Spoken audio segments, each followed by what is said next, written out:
Cheers.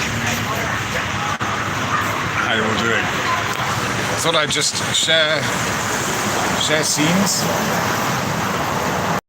from this little shop here where I'm sat having a coffee made by that lady over there. So let's turn the camera around. So that's better. So this lady pulls up with her motorbike and sidecar, and she's busy making coffees and teas. So when you buy a coffee, it's a lovely coffee with condensed milk. She gives you a free tea with it as well. I've just bought some coffee at the shop because I'm sat here at this table in this shop. So I buy something just to kind of have somewhere to sit.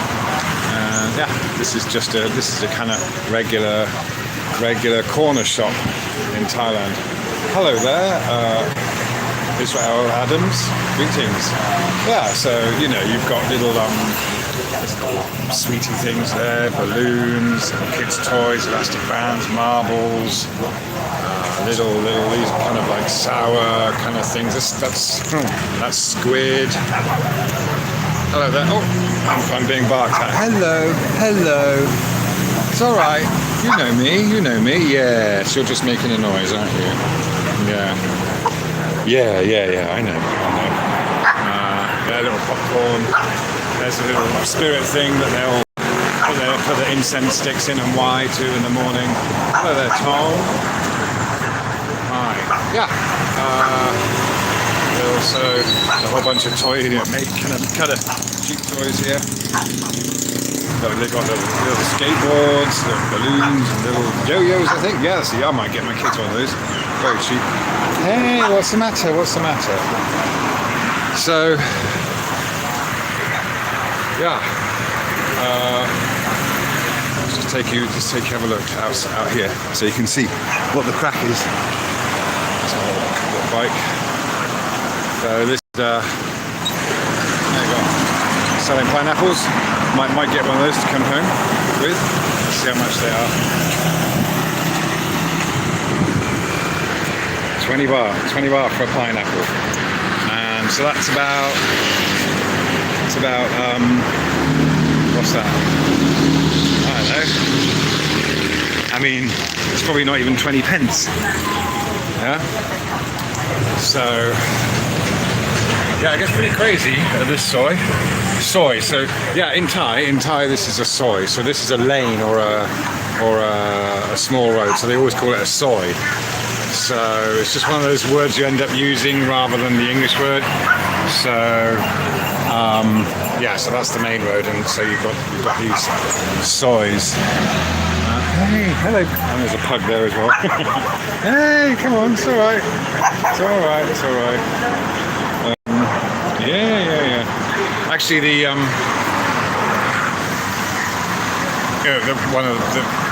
person running at the shop at the moment, she speaks quite good English because she spent Sawadi Dila. And who's that, Griff? What's that, Griff? Hello, good man here. From Memphis, Tennessee. Oh, wow, thanks for tuning in. What's that, Griff? I went to say hello to the guys I used to work with at a car dealership, and they were like, "You are the guy who thinks the earth is flat," and made a joke out of me. I left. Oh dear. Yeah. It's funny, isn't it? But it's actually, once you've gotten this far, it is actually quite difficult to remember or even comprehend just how far removed. I mean, do you know what I mean? It's like, oh dear, how can? And we were all there once, weren't we? But it's easy, the process you go through, this breaking down of the beliefs and things like that is of course, a lot of us might have been through that several years ago now, but at the time it was very, you could say, traumatic. Not in a negative sense, of course, but it is, it does cause upheaval, doesn't it? And this is something that, that's why people who are called truth seekers, I mean, they dare to go there. For speaking to older people, I mean, it's incredible. If they're not on the path, they simply do not even understand the idea of them having beliefs and having the attachment to beliefs. Yeah, it's funny, isn't it? Because all of this is about exploring the mind, and we realize that our minds are, although we have different personalities, each of us is very unique. Our minds work in quite regular ways, but there's definitely a divide between those of us on the path and those who, for whatever reason it might be, that have never even begun their journey. Buffering, is it? Sorry about that. Oh dear. Okay, audio video good. Hi Joe. Natalie, hello. Good now, alright. Natalie, you're here in Phuket. You should be getting the best signal. There's a guy in Memphis, Tennessee that can see everything alright. Okay. Griff, you're hyper-opinionated. Yeah. Well, I suppose we all end up being that way, don't we? I mean, it's nice to have opinions, isn't it? And be clear about them, rather than be confused, right? Don't you find that when you try it, this is the main problem we face, and it's also a reason why we become so-called flat earthers, because when you try and pin people down and ask for clarification on their opinions, then they can't give any. What's that? She got helicopters. I miss Thailand so much. Well, I'm not sure what your situation is. She got helicopters. I was just thinking actually on the bike just now. I mean, it is like, there was a while ago I was thinking of, basically, my kids have everything here. Everything's great here, really, compared to the UK. So I think it's one thing I learned over the past year is obviously being stuck in the UK and stuff was, there was me all preoccupied with trying to kind of do things for the future, whereas really the only thing any of us can really truly worry about, or not even worry about, is to be in the present, isn't it? That she got helicopters stuck in Canada and figure a vaccination will prevent me from the future.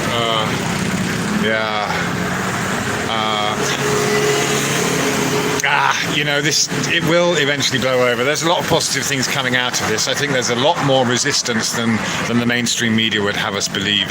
And they're putting out all the stops, they're going great guns. And ultimately, even normal people will be so adversely affected by all the nonsense, and people will also overcome their fear, I think, as well. Of course, every day that they string it out is, but no, I think there are a lot of, look at Spain, Italy, Poland, restaurateurs are opening up, and so. Yeah, you're right. Yeah, thanks, man. I appreciate the sentiment there. She got helicopters. It is undecided. Of course, they would. It can't. Well, I see here. Okay, they still got the masks things going on and stuff. But what I've seen again and again in Thailand is things get half-heartedly introduced, or maybe they might come in full force for a while, whatever it might be, some kind of new policy, some kind of way of doing things, but then even it might be a new law, then it fades. And then, for example, how long, they've got temperature checkers in the 7-Eleven, how long are they going to last? How long are the staff going to keep on reminding people to check their temperature when they go? I mean, that's one thing they do here everywhere. I've even seen people going into construction sites or whatever, and you have to have your temperature checked. It's like all of a sudden you've got a security guard pointing a gun at your head. But then it's funny, you go to the stores where, they've had someone sat outside, and they've got the piece of paper there where you can put your phone number down and you can check your temperature, but they've become lazy now. It's they don't have the same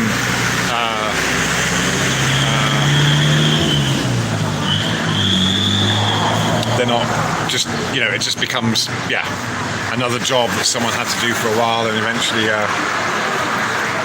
they stop doing it. Yeah.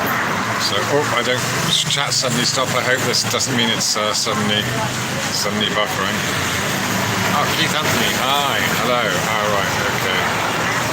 Nice to Thais are also just social.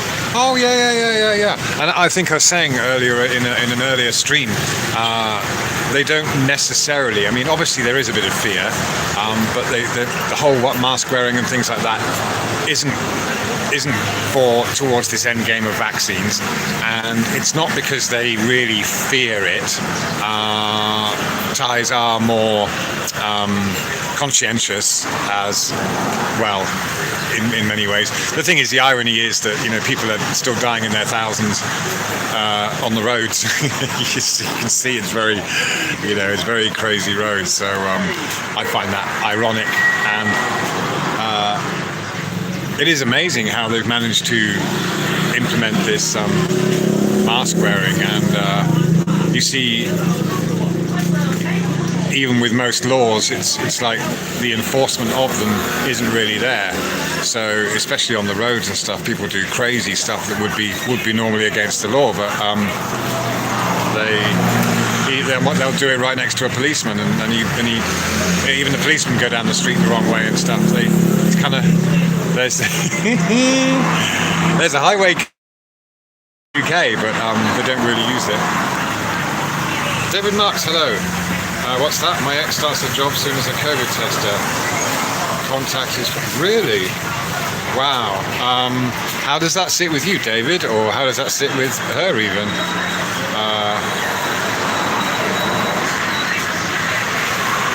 I suppose it's the kind of situation where you've got to do... This is it, isn't it? We've got to do what we've got to do to earn a crust, right? What's that? I can still hear the head from that. What's that? Natalie and Family Map has recorded voice saying hello and welcome. Yeah. Who's this? Rhett Presley. Hi Nick and everyone. The World Economic Forum has a new video called What is the Great Reset? Davos Agenda 2021. Okay. Yeah. Actually, I was reading a report by Oxfam. I'm putting together a top 10 of the richest, or the top 10 profiteers. No, hang on. Top 10 pandemic profiteers. And this is based off a report by Oxfam, actually, that's calling the pandemic an inequity virus, because it's just created an even bigger divide between the rich and the poor. So, hello, Flat Enough. Hi. Yeah, profiteer, yeah. And then the meaning of a profiteer is to make obscene amounts of money from in an unfair way. So, yeah. And, of course, we've got people like, Elon Musk is on there, and, of course, Mr. Gates. And he's profited immensely over the past year. His fortune has increased by $22 billion in the past year, basically because of his investments in the whole, biotech thing. Vaccines, basically. The middleman, the vaccine seller. Warren Buffett has done incredibly well as well. Yeah. So, and there's a whole... who else? Oh, the Amazon guy, whatever his name is, Jeff Bezos. Yeah. Stay at home, buy stuff online. Yeah, stay at home. You can come out when you have my vaccines. All these guys have just. It's. But the thing is, this kind of information is in the mainstream media. People can connect the dots if they want to, but they won't. They seem to celebrate wealthy people like they would kind of royalty, and who knows what people. I mean, it's not. You see, why do we point this out? Not because I want to be. I don't want to be a billionaire. Imagine the hassle of being a billionaire. What a pain in the arse that would be. It's not about that. It's not about being jealous. The more you have, the more you have to lose. So the more stressful your life can become if you're having to, keep that up. But that's how some people like to live their lives, and that's okay. But of course, what's happening is, they profiteer from their you know what I'm saying.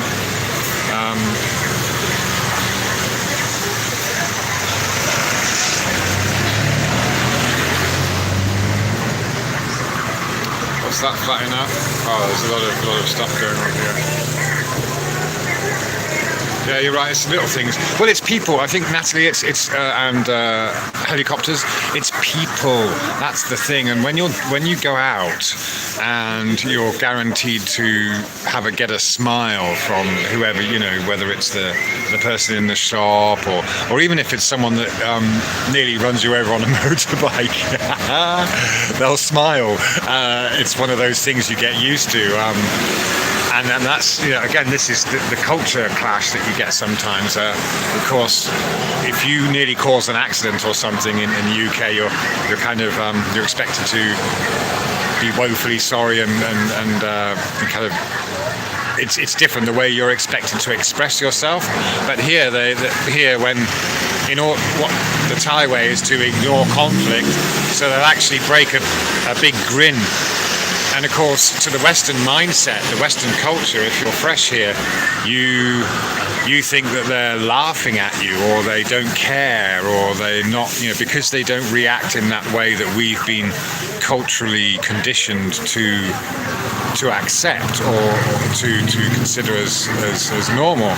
Then this is part of what it is to live in another culture and kind of adapt. So of course, am I making sense? Do you know what I mean? It's like, so it's having those kinds of interactions that eventually can lead you to grow.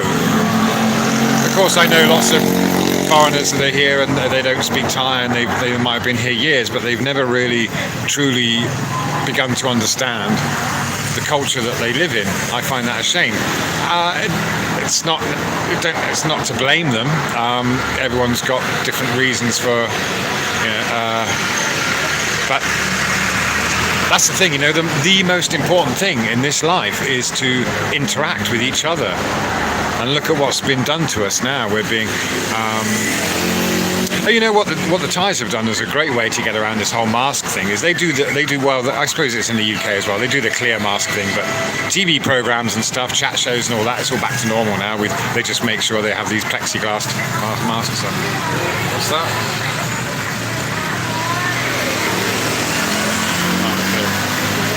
What's that, Ruth? The rich have gone crazy with their lies, can't admit their mistakes, they can't get rid of the sane real-life people that are exposing them.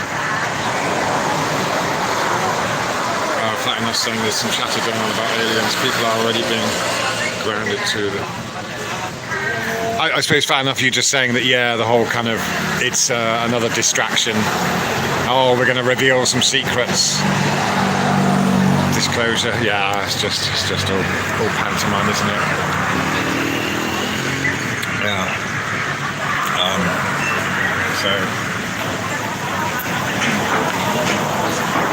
And there's a dog there checking out my bike. Again, that's what I was saying it before. Dogs are just allowed to be dogs here. It's a live and let live kind of thing. Keith Anthony, as long as you aren't showing anyone the bottom of your feet offensive.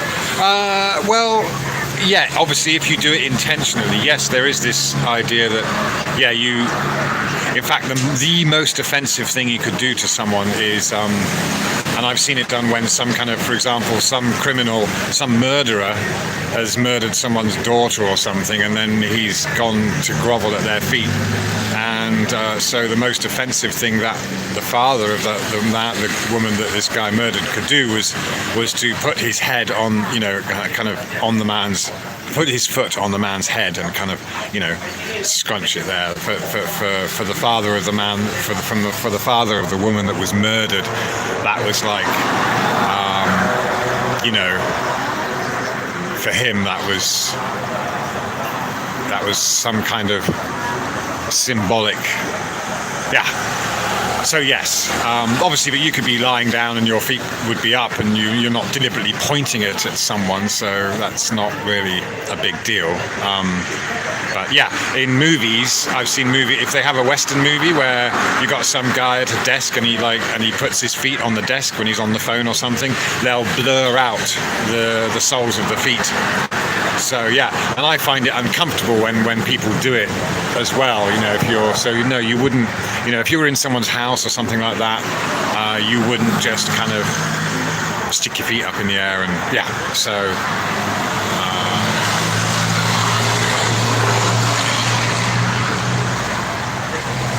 Oh, what's that? Oh, thank you.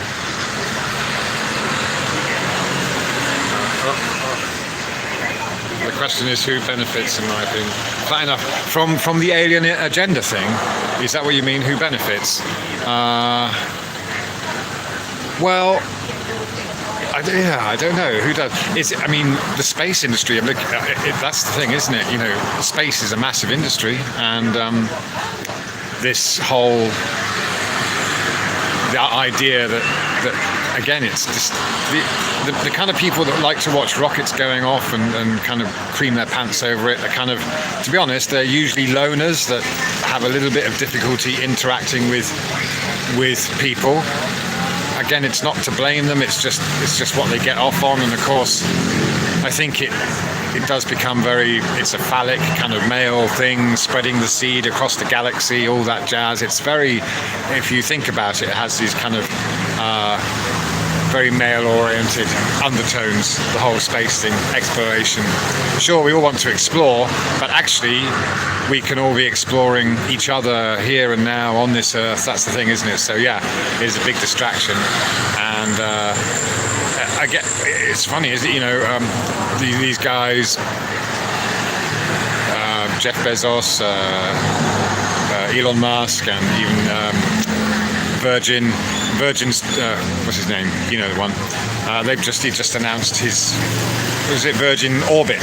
So they're basically, of course, the business they are in is sticking up satellites, and I don't deny that satellites exist. But they, once you get them up there in the stream of soupy whatever that's rushing around, then you just profit off that. It's just a case of getting them up there. It's funny, Richard Branson's gone back to using a 747 to get his aircraft up as high as he can. Yeah.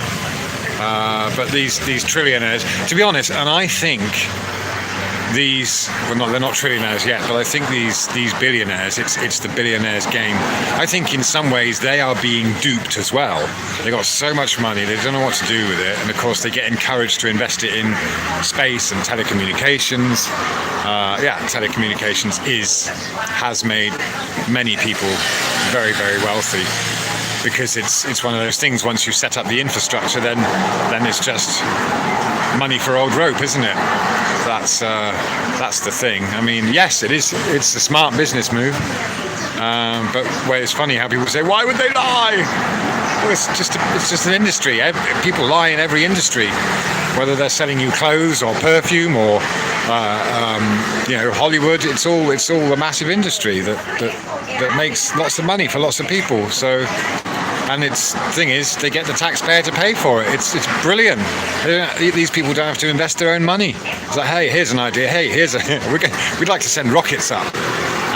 Can you give us like 20 billion? All right then. Yeah, the taxpayer will cover it.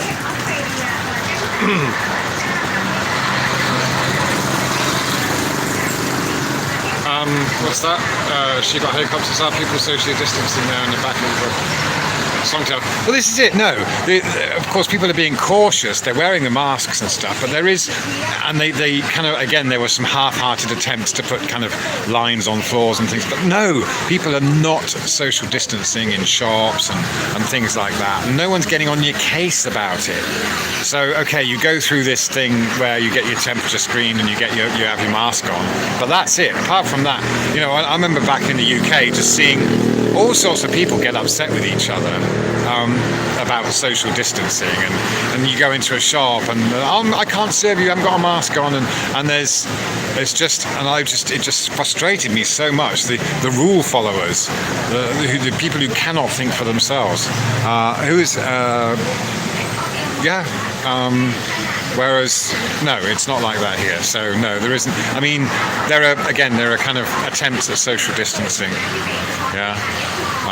But it's also been a way to kind of clear up some of the undesirables. They've kind of, for example, some of the illegal immigrants and people like that, they've rounded them up. Oh, you've got COVID, back to your own country. So it's been a bit of a clean-up mission as well. And I think Thailand has done what it always does. It does what it should do to kind of appease the eyes of the international community and maintain good relations here and there. But at the same time, it's not going to shoot itself in the foot. They have a phrase in Thai, or it's from Buddhism, to cut the hand to feed the lion. So you basically you feed the lion a little bit so that you don't get completely gobbled up by it. And so that's what they do. So yeah, I mean, Thailand is going to be producing vaccines, but the Prime Minister himself has said Thailand is not a testing place for experimental vaccines, so he won't be subjugating the Thai people to vaccines, and they won't be insisting on them. It will be something that you can do, and it will be there if you want to, but even so, the private hospitals still aren't allowed to give out to promote vaccines or sell them yet, because Thailand's saying, well, we've got to wait and see. We've got to see how it goes in the West with all these people getting injected in the West, and see if over the next year or two they develop any issues.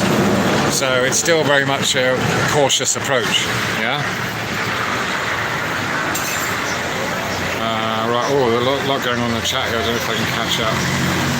Satellites, balloons, yeah, Uncommon Sense. Hi, I can see you. Yeah. Well, to be honest, I don't doubt that you could get some lightweight object up there whizzing around. I mean, if something's going fast enough, those winds up there are hundreds of miles an hour, right?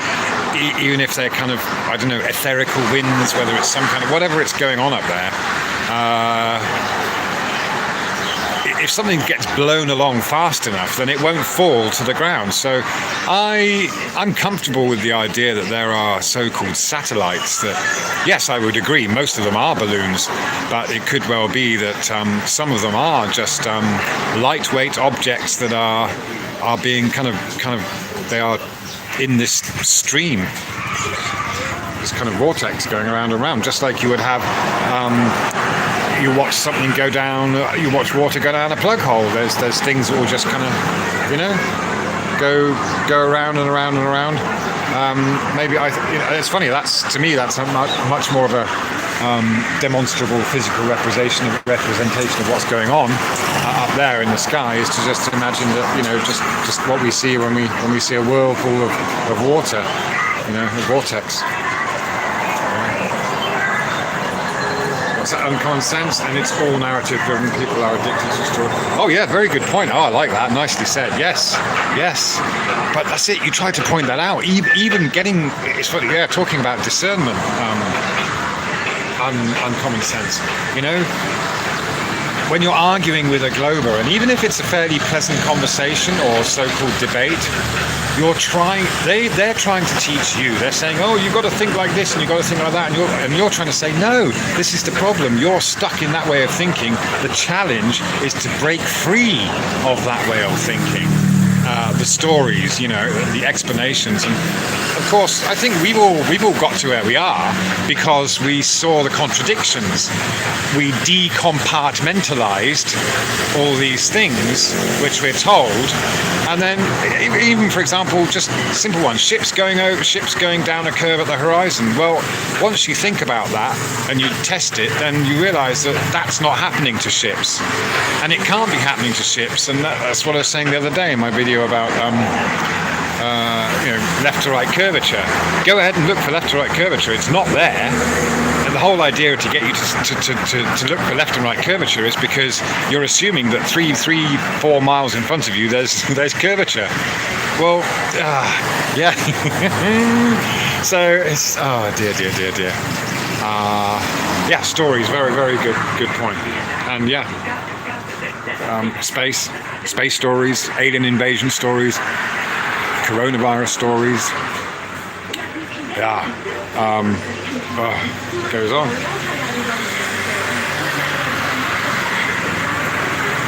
Oh yeah, flat enough. Yeah, definitely. There is dis-ease. Yeah, for sure.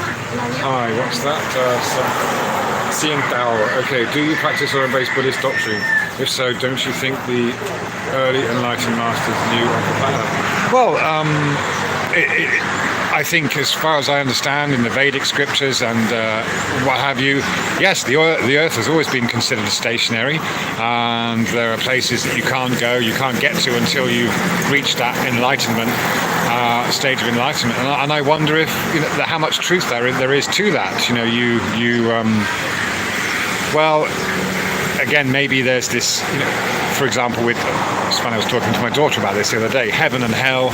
Of course, we're taught by Western religions that heaven and hell are kind of places, physical places, whereas really the heaven and the hell that we experience is in our minds, in our heads, isn't it? So it can all happen right here in our bodies, in this physical realm. So, but anyway, yes, I mean. There isn't with the so yes I'm with the Buddhist doctrine there, and of course, to be honest, as far as Buddhism, a Buddhist wouldn't argue whether the earth is flat or round. They would or should be able to hold both in their mind, allow those who want to believe what they want to believe believe it, because they would know that, as we were talking about, belief is one of those things that you eventually realise is what we mostly conduct our lives based on. And the truth is only something we can endeavour to discover if we practice truth-seeking, i.e. breaking down the beliefs that we have and recognizing the cultural conditioning that we live our lives by. So yeah, I when I talk to monks, I just love the way they. It's just they don't say stuff unless it's time to say something. So you know that when you're talking to a monk, what's being said is significant. And they know that too, but that's not to say that they are boasting about it or anything like that. It's just interactions. Again, that's why I say human interaction. These interactions are the most important thing. So, and it's like I think of that song. What was the? The skies are blue. Neil Armstrong. No, not Neil. What am I talking about? Louis Armstrong. Louis Armstrong. Yeah. What a wonderful world. Because he said, what's the line in that song? I see people saying, "I love you," and that's what's happening. People are smiling with each other, and yeah, when that happens, and it's what we would love to be. It's what we would love to be happening every time we interacted with someone, isn't it? We would love to be. Having a laugh, having a smile, putting and you're not. It's not about beliefs, and And so, what helicopter was saying earlier? Who was it? Who was sorry? I can't remember who was saying it earlier about going back to see old workmates. Well, it's kind of there's that again. You're dealing with a culture, aren't you? You're dealing with a fear and this idea of trying to preserve the culture that they have developed. Yeah, it's tough. Just looking through the chat again here. You got glared at. What's that, Keith Entberg? Oh, I'm sorry. She got glared at and swerved around today in the supermarkets. I'm always the one. Oh, yeah. Well, I must admit, I haven't been glared at with not wearing my mask in public. But yeah, again, that's what I found in the UK. It's just an opportunity for people to get on their high horses and start and doing exactly what they did in China during the Cultural Revolution or the Cultural Revolution.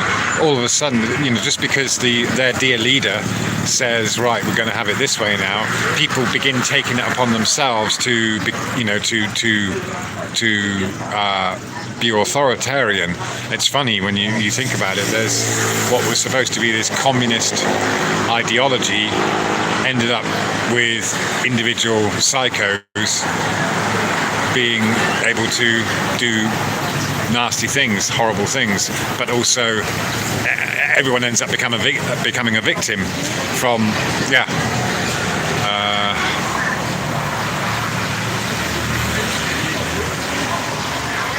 flat enough. How does one produce? Yeah, how does I know.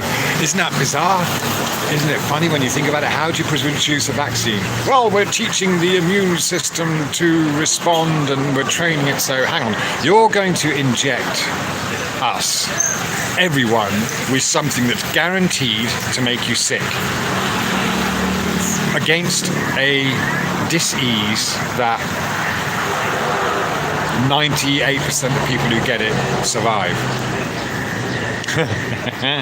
Insane, absolutely insane. Again, you point out this illogical concept to people, doesn't register, and it's the same, isn't it? The all these people cheering for the vaccine and the globies, they're all the same mindset. We see exactly the same thing. Yeah. What's that down, David Marks? It's an mRNA jab, it's gene therapy, not usual. Yeah. But again, that's why Thailand is saying, no, we're not going to start injecting this into our people. Oh, look at that.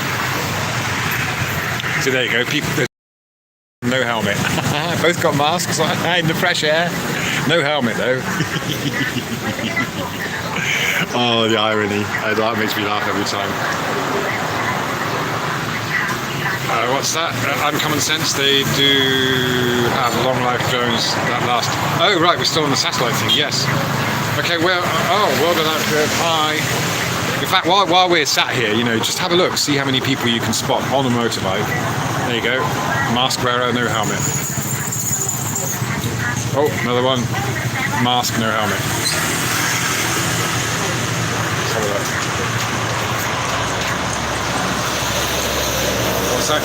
Domino's delivery driver screamed across the parking lot at me one day because I was about to walk in maskless. I also see people guiding their children away from my direction too. Oh yeah, insane, huh? Oh, and it is disheartening. It is disheartening. It's not. It's sad, isn't it? It's sad to see because because what we see their suffering. Do you see what I'm saying? It's like I think a lot of us are here in this bit because, okay, let's put it this way. Anyone who's seeking truth is probably doing so because they've experienced massive amounts of suffering. All of us have. I'm sure every single one of you has got some kind of situation, life story that led you to kind of think to yourself, I've got to deal with myself here. I've got to work out who I am and all that stuff. And can't think where I was going there.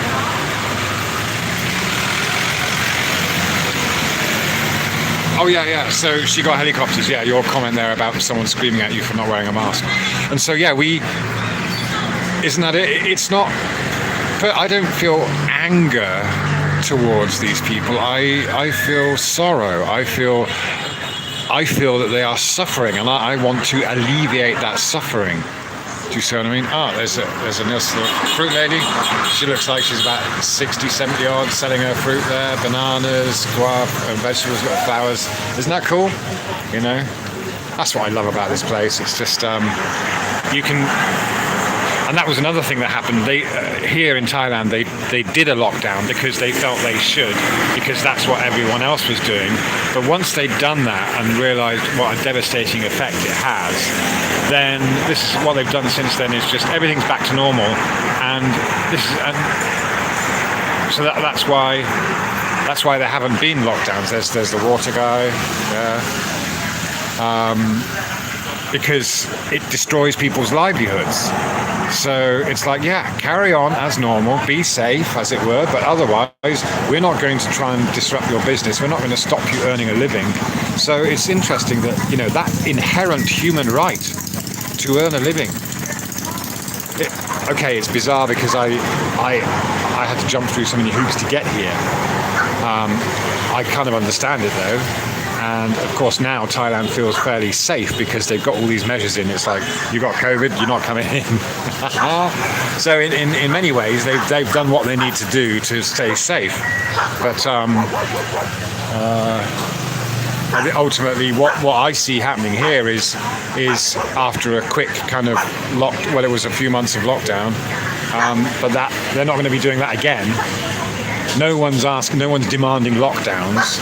You know, no one's demanding vaccines. You see, it's just you know, everyone's just basically getting on with their life. Yeah. So that human right is not to earn a living, support your family, is not being trampled on here. Emerald Rider, hi, good to see you, man. Yeah, okay. Hope it's not too cold up with you in good old Canada there. Was it communist Canada? Maybe I'm way behind on the chat here. Flat enough sounds like Zen. Okay, I'm not sure what you're referring to, but yeah, I think, you know, Zen, all of these things, Buddhism, Zen. Buddhism, again, it's not a religion. It's got to be understood. They're not worshipping any god. They're not even worshipping Buddha. They are just, it's like, it's to aspire to, you know, Buddhism is a mindset. And it's freedom from belief, freedom from attachment, following the middle path, and yeah, like Zen is nature. It's just the way things are. So I think Buddhism and Zen, etc., whatever you want to call it, it's really reaching that acceptance of the way things are. Whereas it's funny when you can compare kind of so-called developed nations with what might be considered an underdeveloped nation such as this. Well, the thing is, where are people having a better time? Where are people more down to earth? Where are people more grounded? In the West, you have this constant effort to strive to develop, and again, it's, you know, a lot of it's to do with reaching the stars, going beyond the earth, and that's all based on looking at the, you know, it's not based on the here and now. It's an illusion. It's a distraction. It feeds the ego, doesn't it? Because the ego is only interested in the past and the future. The ego is not interested in now, or the ego is interested in self-preservation, and it's based on fear. It fears death. The ego fears death, so the ego fights when you try to employ discernment, when you try to employ Buddhist practices and principles. And as we were saying earlier, between, you know, to the globies, or those that simply cannot understand flat earthers, or any kind of truth seeker, or so-called conspiracy theorist, it takes years. It does take years and years and years to get to a point where you can really feel that you're different. You might start off trying to meditate and things like that, and for many years you might be trying to make sense of it all, and it's a lifelong journey, isn't it? And we all have childhood memories which we'll think about that come to light when certain situations arise later on in life. So all of this, waking up is a lifelong process after we've been put to sleep by the education system and all the poisons and the poisonous cultures and stuff that we're in. Sorry if I'm ranting and ignoring the chat here. What's that, flat enough? One of the rulers' best accomplishments is getting the communists to police each other. Absolutely. Yeah. Again, and that's what happens in communist China. That's what happens in North Korea, and that's what happens in the UK. That's what happens in the US, but doesn't happen here so much. And actually, fantastic. If you go and check it out, the videos of the Italian restaurant opening up. Some of them, they chase the cops away. Some of them accept the fine, and then they'll contest it in court later on. I don't think anyone's actually paid any fines. There's a hairdresser in the UK that's been. This is it. Although we might feel that the globalist elite are winning, and the vaccine agenda is winning. They are not. They are clutching at straws, and all it takes, it could all turn around in 24 hours, 48 hours, with people saying, I've had enough of this. And it's the same thing. Once you get a crowd mentality, that's, of course, the psyop that's going on right now, is they're doing their very best to prevent this people becoming a crowd, whether it's an online crowd or whatever. But, the moment you get this, a crowd behaves like an individual, but it behaves like an individual that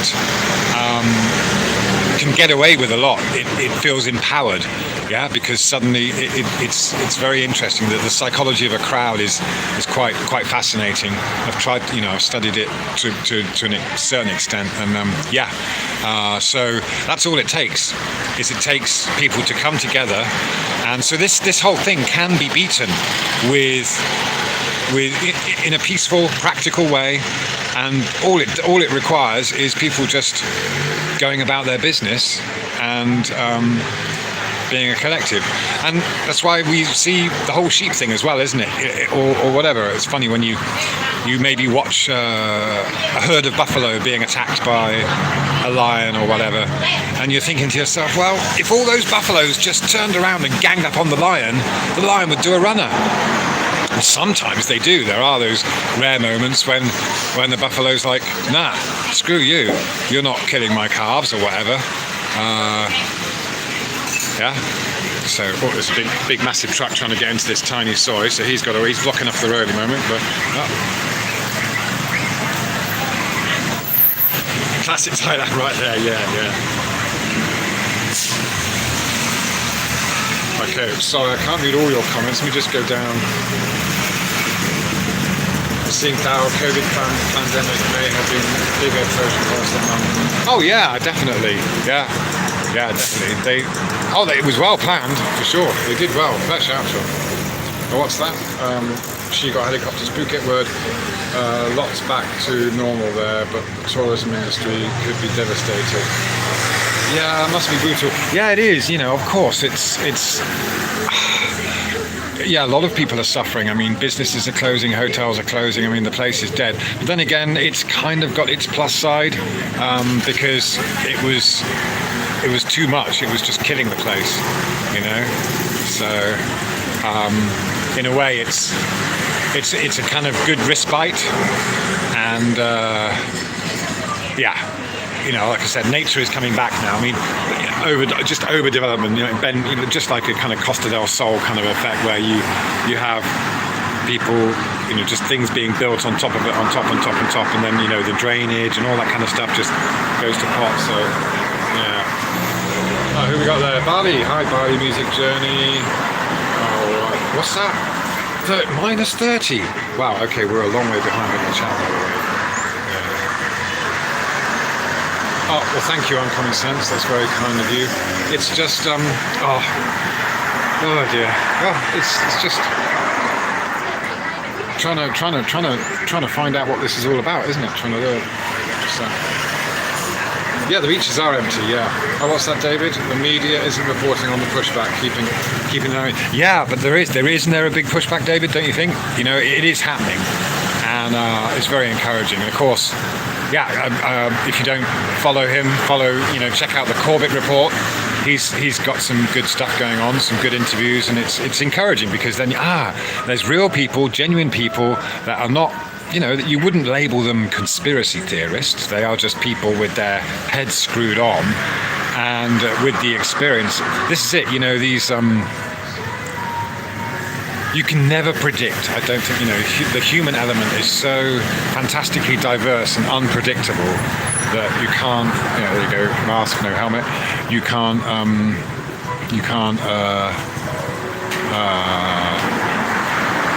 predict, They'll try, but they'll never win. It's, they won't.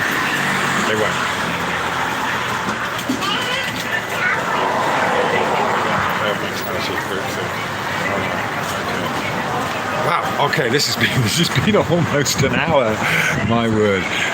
Okay, I have got to get back. I came here to do some shopping, and I hope this has just been a nice little scene for you. To kind of get a feel for the place, I